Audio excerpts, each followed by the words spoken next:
ఇందిరాగాంధీకి జన్మించిండు, నెహ్రూ వడిలో ఆటాడిండు, చదువు సంధ్యలు నేర్చినోడు, సక్కానైన గుణమున్నోడు. దేశం కోసం ప్రాణాలిచ్చి పశువులు బాసిండే అయ్యో రాజీవ్ గాంధీ. ఉగ్రవాదుల చేతుల్లో నా ఊపిరొదిలిండే అయ్యో రాజీవ్ గాంధీ.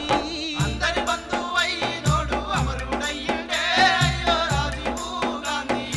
ఉద్యమల్లే మెరిసినోడు మమ్ముల వీడిండే అయ్యో రాజీవ్ గాంధీ.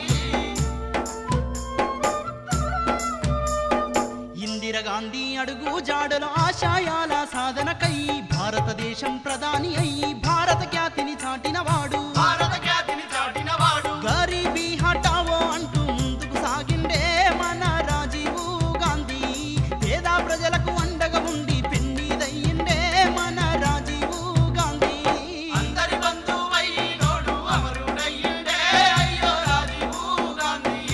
ఉద్యమల్లే మెరిసినోడు మమ్ముల వీడిండే అయ్యో రాజీవ్ గాంధీ. మాయా మర్మం తెలియని వాడు, మంచు కన్నా సల్లని వాడు, పండు వెన్నెల మోమున్నోడు, పాలలాంటి నవ్వున్నోడు. ప్రజలే నా బంధువులంటూ జనముల కలిసిండే మన రాజీవ్ గాంధీ.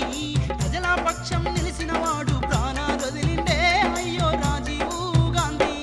అందరి బంధువైనోడు అమరుడయ్యిండే అయ్యో రాజీవ్ గాంధీ. ఉద్యమల్లే మెరిసినోడు మమ్ముల వీడిండే అయ్యో రాజీవ్ గాంధీ. నిరుపేదలకు నీడైనోడు, ఆప్యాయతకు పేరైనోడు, పల్లె పల్లెల ప్రగతిని తెచ్చి బడుగు జాతుల మేల్కొలిపిండు. బడుగు జాతుల మేల్కొల్పిండు. కాంగ్రెసు ఖ్యాతిని నిలిపి కనుమరుగయ్యిండు.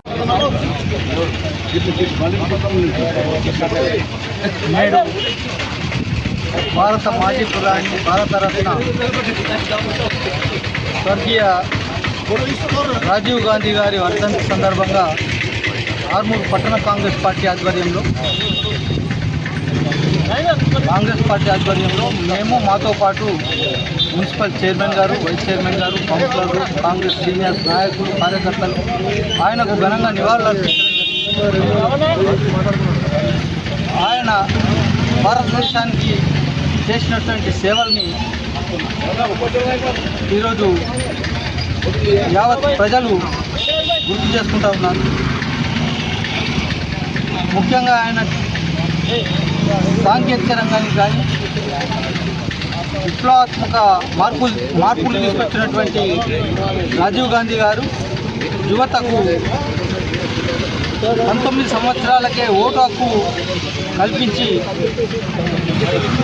18 సంవత్సరాలకే ఓటు హక్కును కల్పించి యువతలో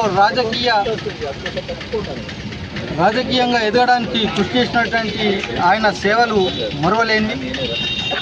ఆయన దూరదృష్టితో తీసుకున్నటువంటి ఎన్నో విప్లవాత్మకమైన నిర్ణయాలు నేడు భారతదేశం అన్ని రంగాల్లో అగ్రగామిగా ఉండడానికి ఆయన చేసినటువంటి సేవలు మరువలేనివి. అలాగే పట్టణాలతో పాటు దేశ అభివృద్ధికి గ్రామాలే పట్టుకొమ్మలని భావించి గ్రామ పంచాయతీలకు ప్రత్యేక అధికారాలు కల్పించి గ్రామాలని అభివృద్ధి చేసినటువంటి ఆయన సేవలు ఈరోజు అందరూ ప్రజలు గుర్తు చేసుకుంటూ ఉన్నారు. ఆయన అడుగుజాడల్లోనే కాంగ్రెస్ పార్టీ అధికారంలో ఉన్నటువంటి ప్రజాప్రభుత్వం కూడా ఆయన అడుగుజాడల్లోనే నడుస్తూ ఉన్నది. రాజీవ్ గాంధీ గారిని మరొకసారి స్మరించుకొని ఆయన అడుగుజాడల్లో నడవాలని యువతకు కోరడం జరిగింది.